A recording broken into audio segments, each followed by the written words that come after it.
వేదిక మీద ఉన్నటువంటి పెద్దలు, గౌరవనీయులు, కవులు, రచయితలు, ఈ కార్యక్రమానికి వచ్చినటువంటి సాహితీ ప్రియులందరికీ కూడా నా యొక్క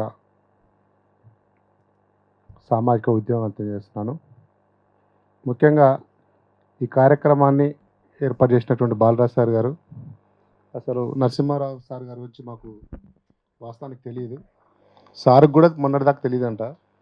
కానీ సార్ రాసినటువంటి పుస్తకాలన్నీ కూడా 42 పుస్తకాలు, ఒక్కొక్క పుస్తకాల్లో ఒక్కొక్క రకమైనటువంటి సాహిత్యం, ఒక భిన్నమైనటువంటి భావాలు, భిన్నమైనటువంటి ఆయన యొక్క ఆలోచనలన్నీ కూడా ఉన్నాయి.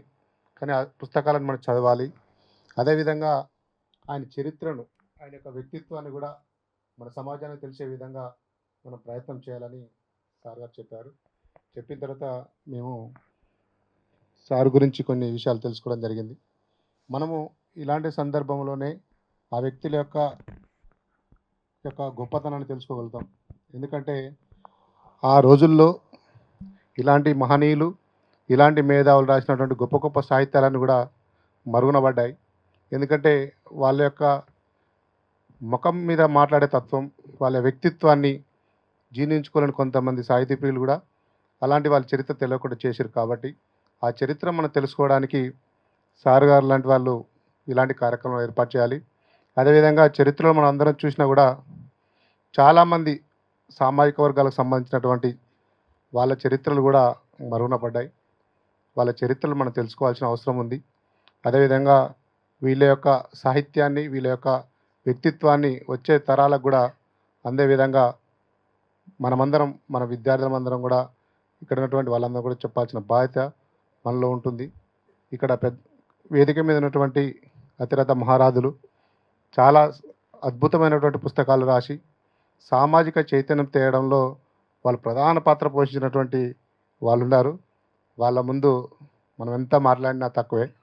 కానీ ఒక విషయం పట్ల నేను మాట్లాడాలనుకుంటున్నాను.